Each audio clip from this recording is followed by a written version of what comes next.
ناظرین گرامی، غدار ایک ایسا لفظ ہے جس کو سنتے ہی میر جعفر اور میر صادق کا نام ذہن میں آتا ہے۔ یہ وہ بدبخت تھے جنہوں نے دولت اور عہدوں کے لالچ میں ہندوستان کی عوام کو غلامی کی دلدل میں دھکیل دیا، لیکن اس کے باوجود میر جعفر اپنے آقاؤں کو خوش کرنے میں ناکام رہا۔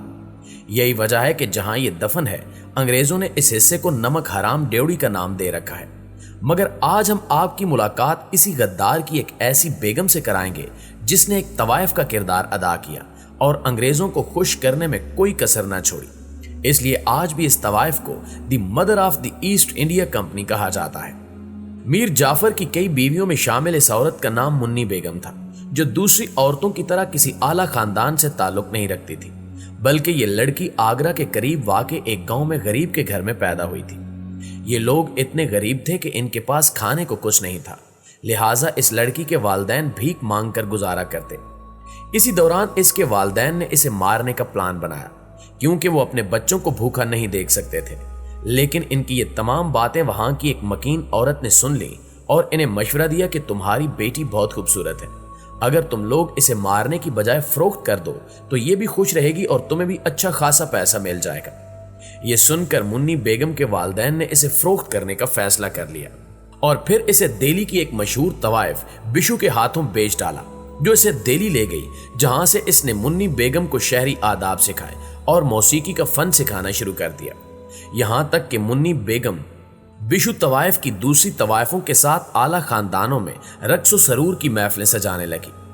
اس کے رقص اور موسیقی کی مہارت کو دیکھتے ہوئے جلد منی بیگم کے چرچے پورے شہر میں ہونے لگے، لیکن اس کو عروج اس وقت حاصل ہوا جب اس نے سراج الدولہ کی خالہ کے بیٹے کی شادی پر رقص کا مظاہرہ کیا۔ اس نے اپنی کم عمری میں ایسا خوبصورت رقص کیا کہ وہاں موجود بنگال کے عمراء کے دل منی بیگم کے لیے بےتاب ہونے لگے، لہٰذا بہت سے عمراء نے اسے اپنانے کی کوشش کی اور اس کام کے لیے خوب پیسہ بھی بہایا، لیکن منی بیگم کسی کے ہاتھ نہیں آئی۔ آخر کار میر جعفر نے اپنی چالاکی اور عہدے سے اس کا دل لبھا لیا اور اس سے شادی کر لی۔ چونکہ منی بیگم خود بھی بہت چالاک عورت تھی، اس لیے جلدی وہ میر جعفر کی بیویوں میں سب سے زیادہ با اختیار ہو گئی، جبکہ یہاں کچھ مورخین کا خیال ہے کہ منی بیگم کو میر جعفر کے حرم تک پہنچانے میں انگریزوں کا ہاتھ تھا اور اسی عورت کی مدد سے وہ میر جعفر تک پہنچے تھے۔ سراج الدولہ کو شکست دلوانے کے بعد میر جعفر خود بنگال کا نواب بن بیٹھا اور منی بیگم اس کی ملکہ بن گئی، جس نے خوب خزانہ اڑایا۔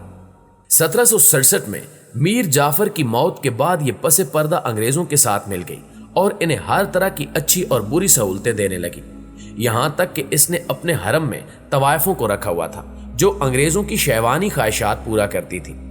اس کی انہی خدمات کی وجہ سے انگریزوں میں اس کی شہرت بڑھتی گئی۔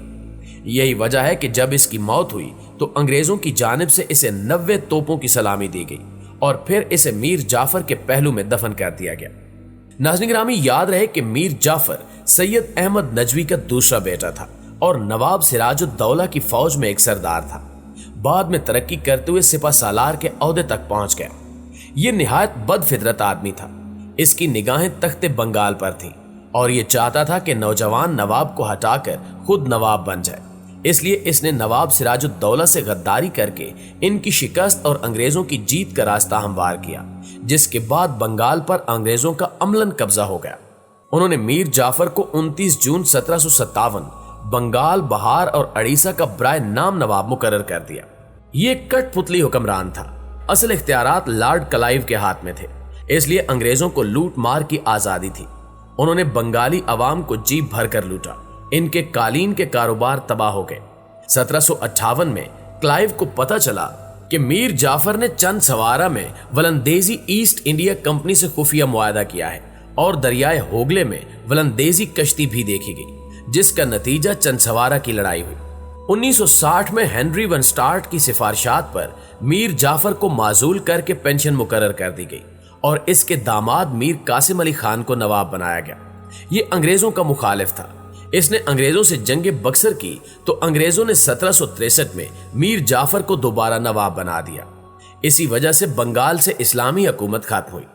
ناظرین گرامی، مورخین کے مطابق جون 1757 ہماری تاریخ کا عہد ساز دن ہے، جب برصغیر پاک و ہند کے مسلمانوں کی غلامی کے دور کا آغاز شروع ہوا۔ یہ تاریخ جنگ پلاسی کی تاریخ ہے،